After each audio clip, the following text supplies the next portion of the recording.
Então o Buda percebeu isso. O Buda percebeu que nós somos fruto de um monte de coisa. Daísio, mas o seu nome também não é muito fácil não, viu? Então o Buda percebeu que nós somos fruto desse monte de coisas. E que nós só estamos assim, não somos, estamos, devido a essa complexa interdependência. Mas, se a gente for fazendo escolhas, preste atenção, se a gente for fazendo escolhas, agindo de outra forma, mexendo meio grau para cá, meio grau para lá, nós transformamos a nossa vida.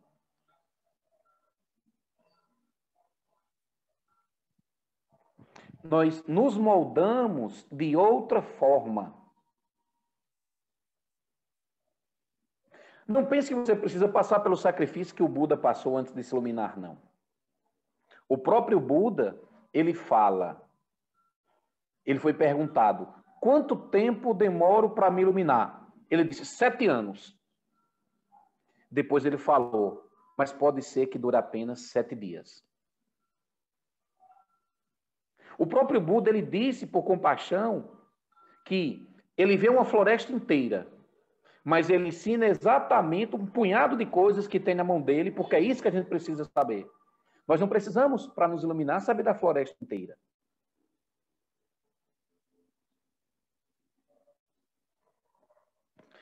E o Buda nos ensina, na sua iluminação, que o que permite, o que possibilita nossa mudança é a natureza pura da nossa mente.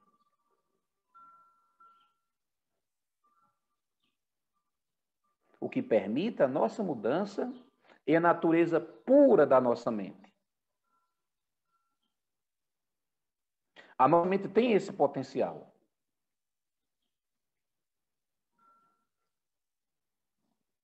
Então, um ensinamento precioso aqui é o seguinte, que foi isso que o Buda fez. É que nós podemos desenvolver uma relação de libertação com tudo que existe. Em outras palavras,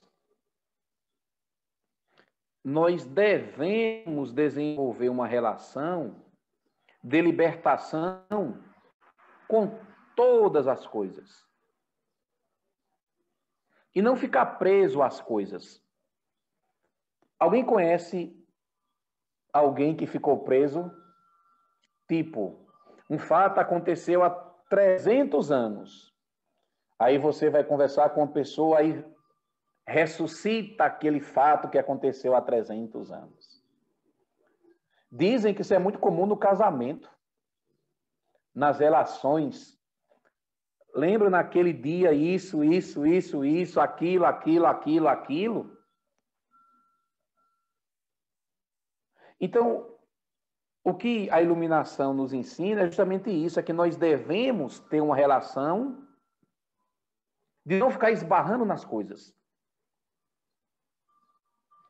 Aliás, o Sansara, que nós também já estudamos aqui esse ano, o Sansara é um salão de festa. Diga-se de passagem, um belo salão de festa. Com muitas luzes. Tem circo. Eu fui para um circo esses dias. Ainda tem parque de diversão. E aí nós temos conexões com várias coisas e pessoas que estão neste salão de festa.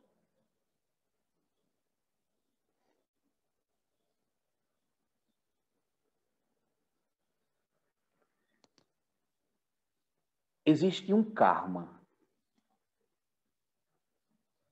que foi o que o Buda falou anteriormente. Existe um karma.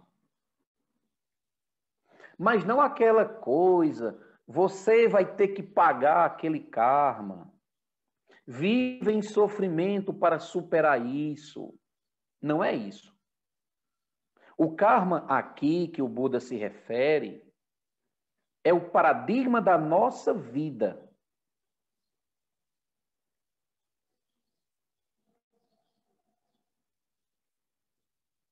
O karma que a gente se refere aqui é o paradigma da nossa vida.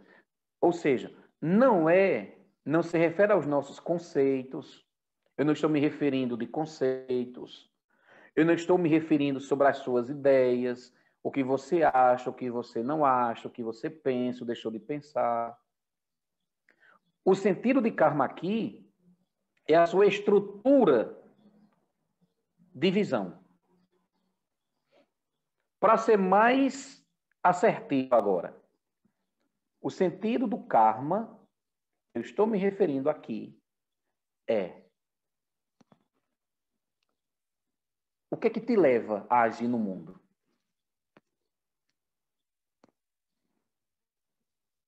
Perguntinha boba, né? O que é que te leva a agir no mundo? O que é que te faz se relacionar?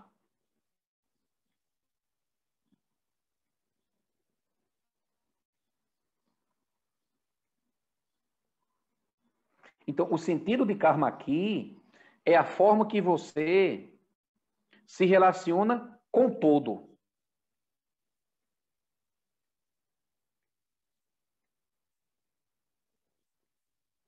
E não aquela história, mas eu tenho esse karma aqui, eu preciso pagar esse karma aqui, eu estou preso aqui.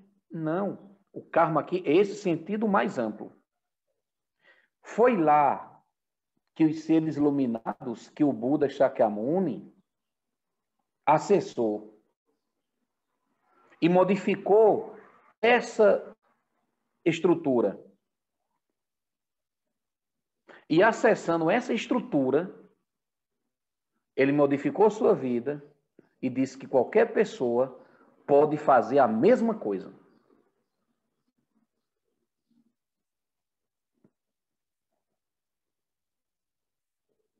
Então eu quero deixar essa perguntinha também para você.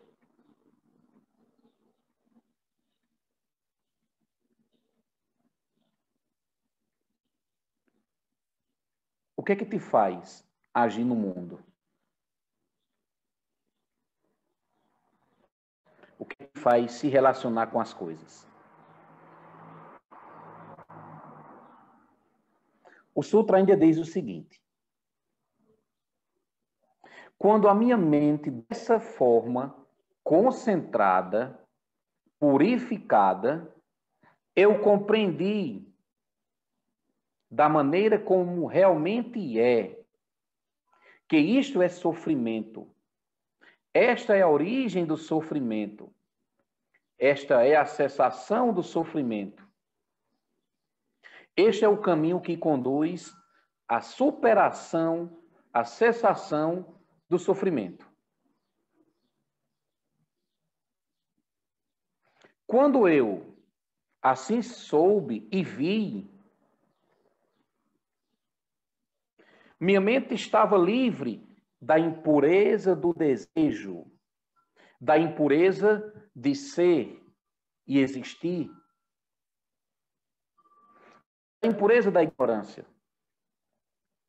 Quando ela se libertou, quando minha mente se libertou, surgiu o conhecimento, libertada. Eu compreendi que o nascimento foi destruído, a vida santa foi vivida, o que deveria ser feito foi feito. Não há mais havia a ser nenhum estado.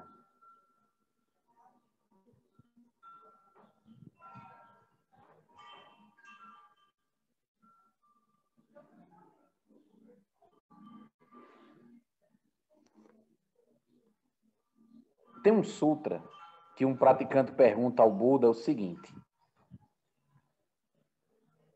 o que foi que o Buda de Pankara transmitiu para você? Existe um contexto histórico aqui que eu não vou entrar no detalhe, não é? Mas o Buda Shakyamuni, o que a gente geralmente conhece, ele não foi o único Buda. Existem tantos Budas quanto rios de areia, quanto grãos de areia do rio Ganges. Então se fala que o que a gente conhece hoje como sendo o Buda histórico, ele que viveu várias vidas, como a gente estava falando, em uma de suas existências, o Buda vivo era Dipankara, era o Buda Dipankara. E o Buda Dipankara ia passar numa aldeia onde um jovem chamado Sumeada, que é o Buda histórico, em uma vida anterior, morava. E aí Sumeada ficou sabendo que o Buda ia passar por lá, e a rua estava lá cheia de buracos. Aí Sumeada dá um jeito de arrumar a estrada para poder Dipankara passar. Ele ajeitou tudo ali bonitinho, só que aí quando o Buda Dipankara ia passando, aí tinha uma parte lá da estrada que estava ruim. Aí disse que o jovem Sumeada joga os seus cabelos e o Buda Dipankara passa em cima dos cabelos de Sumeada. Aí Sumeada se levantou, olhou para o Buda Dipankara e o Buda Dipankara disse: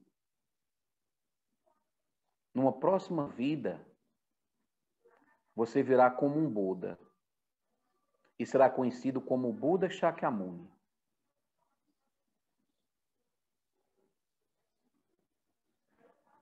Então, o Buda conta isso. E um praticante perguntou: o que foi que o Buda Dipankara lhe transmitiu? Aí o Buda Shakyamuni respondeu: nada. Aí o praticante continua insistindo, aquelas pessoas que querem saber muito, né? O que foi que você conseguiu com a iluminação? Aí o Buda responde: nada. O Buda está muito ausente, por meu gosto, né? Nada. O Buda diz: eu não consegui coisa alguma. O ponto aqui é que o ser iluminado... Opa, deu um vento forte aqui agora. O ponto aqui é que um ser iluminado, ele vive a realidade a partir da natureza pura de sua mente. Aqui já vai uma quarta ou quinta coisa que é muito importante. Opa! Eu vou repetir. O ser iluminado, ele vive a realidade a partir da natureza pura de sua mente. O que foi que o Buda conseguiu na iluminação? Acessar a natureza pura da mente dele. E como é que o Buda vive? Os Budas vivem a partir da natureza pura de sua mente. Ou seja, os Budas, eles não estão presos a uma base mental contaminada. Eles não têm raiva, ganância, ignorância, inveja, ciúme.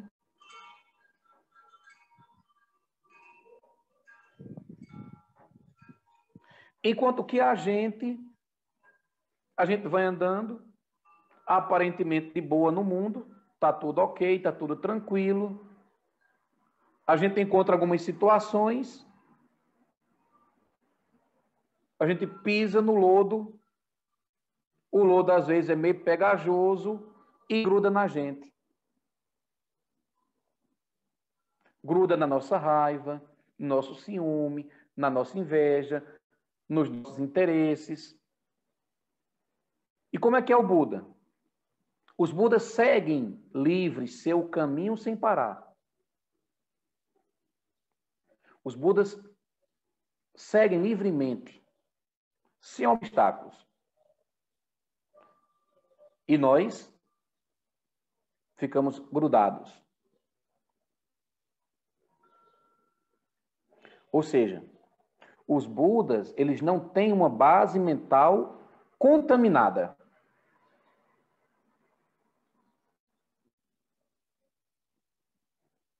Tá tudo lindo e maravilhoso.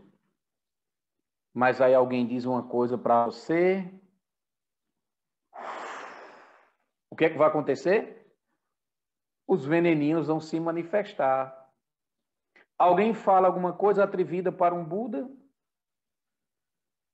ele não tem uma base mental contaminada, continua andando livremente.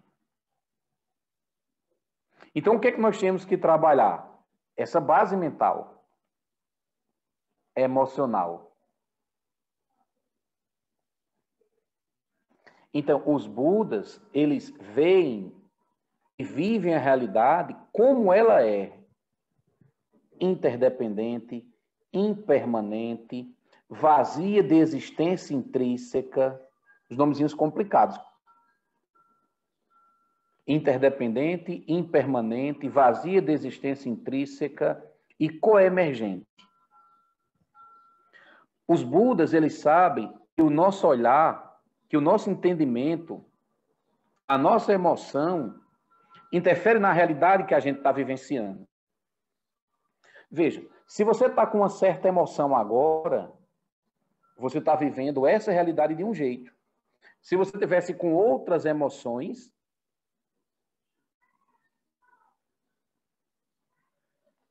se você vive esta realidade com sentimentos, sensações, com pensamentos diferentes, a realidade é completamente diferente.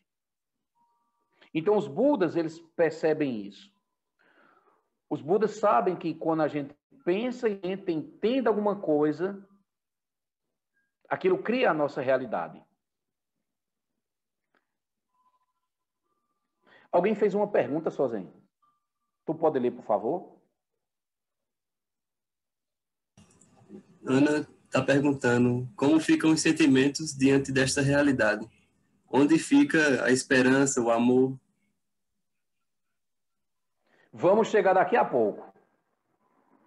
Vai ser o próximo passo.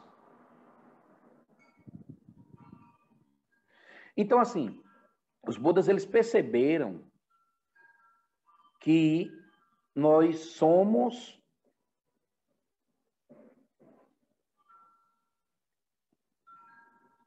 nós estamos além da nossa identidade. A gente conversou sobre isso aqui, não tem nenhum problema em manifestar a identidade. Mas nós não somos essa identidade apenas. O problema é que a gente se fixa a essa identidade, como se fôssemos apenas isso. Aliás, é essa identidade que se apega a um conjunto de coisas. É essa identidade que chama as coisas de eu e de meu.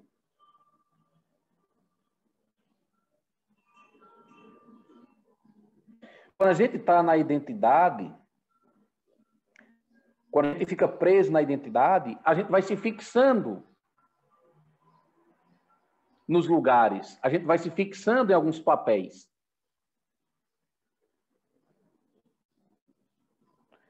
Aí, respondendo ao que Ana falou, perguntou. Os Budas, eles têm na sua mente sutil várias qualidades. Quando eles agem a partir dessas qualidades. Então, o que é um Buda? Um Buda é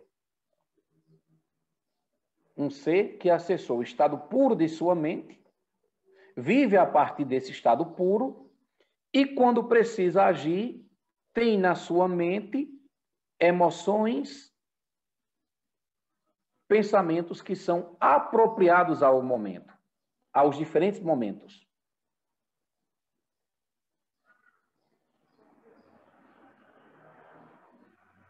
Então, no caso, um Buda, o fato dele viver além da identidade não significa dizer que ele não tem amor, compaixão. Pelo contrário, mais tem. Ele superou os venenos mentais. lembrei agora de uma frase do mestre Dogen, que ele fala assim: quando o mestre Dogen se iluminou, ele chegou para o professor e disse: corpo e mente abandonados. Ou seja, é preciso que a gente tenha uma relação saudável com o corpo e com a mente.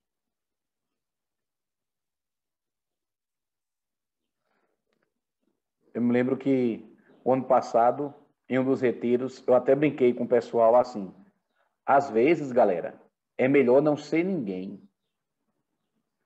Eu queria continuar brincando, porque assim, se alguém olha para você e vê alguém,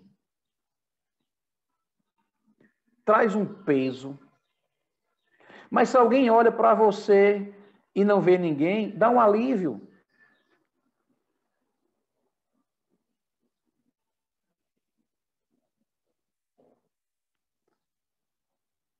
Às vezes, não sendo ninguém é melhor de caminhar. Agora, eu sou, eu. Não, caminhe livremente. Por isso que os professores dizem, façam retiros. Abandonem, mesmo que momentaneamente, o local onde vocês são conhecidos. Sabe por quê? Que é para a gente poder diminuir o peso da nossa entidade. Que é para a gente perceber que nós estamos além desses papéis. Eu não estou dizendo que é para você abandonar essa identidade, outra, porque se você abandonar essa identidade, você vai criar uma outra. Aí você vai ter mais problemas. Não é isso que eu estou dizendo. Eu estou dizendo apenas o seguinte: diminua o peso dela. Assim, o ser iluminado, ele não vê o galho. A gente olha assim para a vida e vê uma situação lá fora como sendo a solução dos nossos problemas. Não é assim? A gente olha para uma coisa e vê que ali está a solução dos nossos problemas.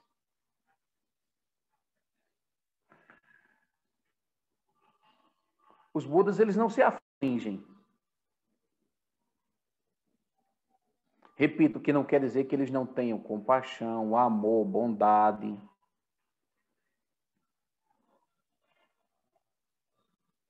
Os Budas, eles não se afligem porque eles não têm dentro deles nada de emoções aflitivas. Pelo contrário, se ele vê uma pessoa sofrendo, o que ele faz? Ele age por compaixão e não por medo. É para a gente caminhar para o fim. Você pode estar se perguntando assim: eu sou eu ou eu sou o Buda? É uma pergunta válida. Eu sou eu ou eu sou o Buda? Você é você. Mas o seu aspecto mais profundo é de um ser iluminado.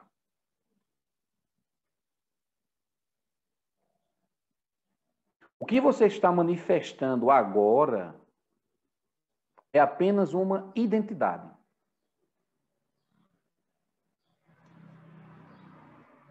Veja como eu era no passado.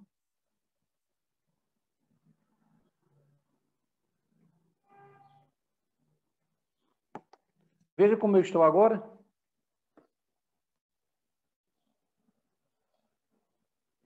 Eu estou assim, nós estamos assim, porque muitas coisas nos aconteceram no passado. Eu estou assim porque muita coisa me aconteceu no passado. Eu tinha uma pessoa que me levou para meditar. Eu com prática. Eu conheci pessoas que foram praticar. Eu conheci o monge Iko-san, que foi o meu primeiro professor. Eu conheci a sua esposa, a monja Reiko. Eu conheci Yudo San, que era um praticante que tem no Centro Zen, aqui de Campina Grande. Eu conheci a monja Cohen. Eu tinha as várias condições. Eu tinha causas e condições. E eu aproveitei do jeito que eu pude. Será que você não pode ir um pouco mais?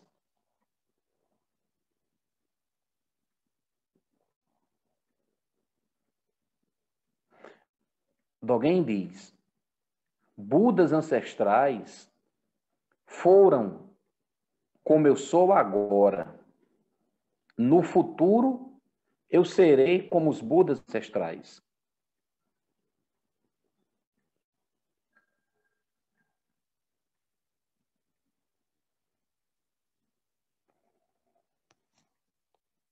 Será que a gente não pode dar um passo a mais? Praticar mais? Se dedicar mais?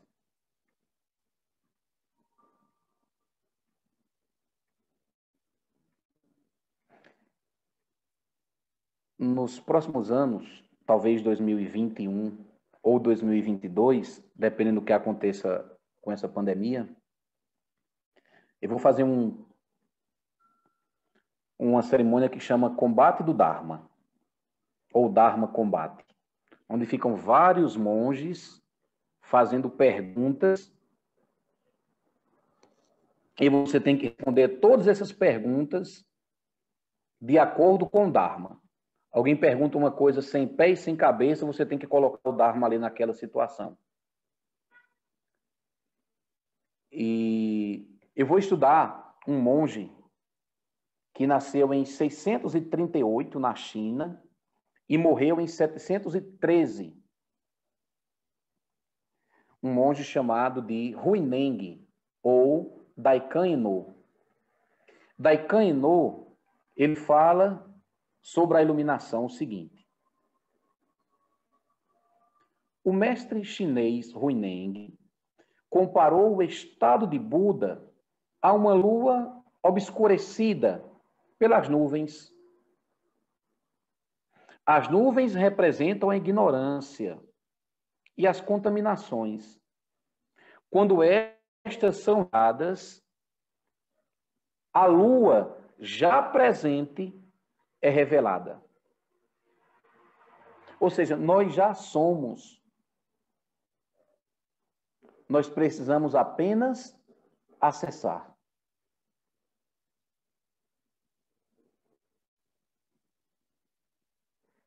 Se conta que, uma vez, um praticante chamado Bharya aproximou-se do Buda e pediu um ensinamento.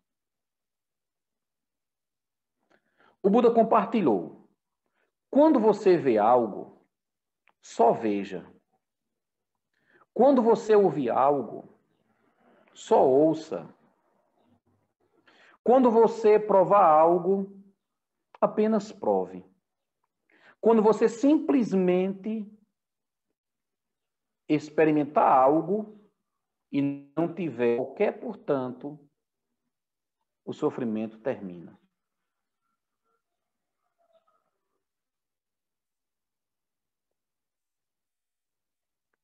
Que os méritos de nossa prática se estendam a todos os seres, que possamos nos tornar o caminho iluminado. Tem uma perguntinha aí? Um comentário? Tem uma pergunta da Rafaela. É possível que, para que a gente entre nesse caminho, nós tenhamos que mudar algumas coisas em nossas vidas que consideramos relevantes, como, por exemplo, fazer menos coisas que consomem demais o nosso tempo, até mesmo do trabalho, ou mudar os relacionamentos? Resposta: sim e não. Não. É o seguinte. Quando a gente se dedica, por exemplo, ao Dharma, existem várias etapas para isso. Existe, por exemplo, primeira fase. Você é um simpatizante, vamos dizer isso. O simpatizante é aquele que vai quando pode, que gosta do que está ouvindo, do que está praticando. Esse é o simpatizante. Só que aí, às vezes, o simpatizante quer aprofundar um pouquinho mais a prática. Aí tem um curso, o chamado curso de preceitos. Nesse curso de preceitos, você não é ensinado que você tem que ter a mesma prática de um monge. Por exemplo, eu, um monge noviço, eu tenho que dedicar a minha vida ao Dharma. O praticante, o preceitado, não. O praticante, o preceitado, ele vai ver onde é que, no seu dia a dia, na forma que ele vive, onde é que ele pode inserir a prática. É diferente do monge. A principal coisa da vida do monge é o Dharma, é a prática. O preceitado, ele vai ver, diante de tudo isso, onde é que ele pode inserir o Dharma. Então, você não precisa fazer uma mudança radical, uma revolução, abandonar tudo e todos. Agora, sem dúvida nenhuma, é importante que a gente tenha alguns momentos. E quando a gente fala alguns momentos, não são dias inteiros, necessariamente. São apenas algumas horas. Para você fazer zazen 30 minutos por dia, quando a gente faz zazen 30 minutos por dia, não quer dizer que a gente vai abandonar os nossos relacionamentos ou as nossas coisas que temos para fazer. Porque eu posso me levantar um pouquinho mais cedo, eu posso dormir um pouquinho mais tarde, ou de repente, no tempo que eu estava, como diz aqui na minha terra, zanzando. Zanzando, para vocês que não sabem, para Joyce que não é mais daqui, de Campina Grande, zanzando é quando você está assim, sabe, sem fazer nada. Aí o que é que o preceitado faz? Eu estou zanzando. Pá! De eu vou fazer um bobeira. zazen. De bobeira, pronto. É uma coisa mais atualizada, né? Deu F5 aí, não foi, Joyce? Entendeu? Então, assim, o preceitado, ele vai praticando conforme a vida dele, aos poucos. Não é? Você não vai fazer uma revolução. Eu agora, não. O caminho é passo a passo, lentamente. Não precisa fazer grandes revoluções, não. Eu tenho medo dessas coisas muito revolucionárias, viu? Vou abandonar tudo e todos? Não. O passo é meio grau. Tem que sentir também, né? Isso, Joyce. Tem que sentir. Hoje mesmo eu tenho um monte de coisa para estudar, porque eu tenho uma prova quinta-feira, mas eu estava com tanta saudade de vocês, do encontro, que aí eu adiei um pouquinho o estudo e coloquei o despertador para entrar aqui. Tem que sentir também. Às vezes você também está numa correria que não consegue, mesmo querendo, né? É a vida. Isso mesmo. Para a gente finalizar, eu costumo dizer assim, olha, nós somos pessoas livres, certo? Nós somos pessoas livres e se a gente quer ser algum praticante, eu digo que a gente dá 1 ano de prática e estudo que é para a gente desistir. Depois pode desistir também, sabe? Eu conheço várias pessoas que desistiram no meio do caminho, sabe? É normal. Não é nem sendo um praticante preceitado que você vai atingir a iluminação. A iluminação não é uma exclusividade do budismo. Não é. Agora, o que eu posso dizer aqui, o budismo, sobretudo o Zen, trabalha esse aspecto com mais firmeza. Não é? Mas Jesus era um ser iluminado, Maomé era um ser iluminado. Existem muitos seres iluminados. Como eu disse ainda há pouco, existem tantos Budas quanto grãos de areia do rio Ganges. Agora, existem algumas práticas que podem facilitar ou não. Eu sou budista porque não sei nem desde quando. Isso para mim é tão importante que eu dedico minha vida. E depois que eu conheci essas pessoas que eu falei anteriormente, é tudo. E as que eu conheço hoje também. Mas nós não vamos ficar fixados aqui, não. Nós estamos. Daqui a pouco isso pode passar. O Buda disse o quê? Sou um tolo. Atravessa um rio e leva com ele a embarcação. A gente não precisa estar fixado. Nós somos livres.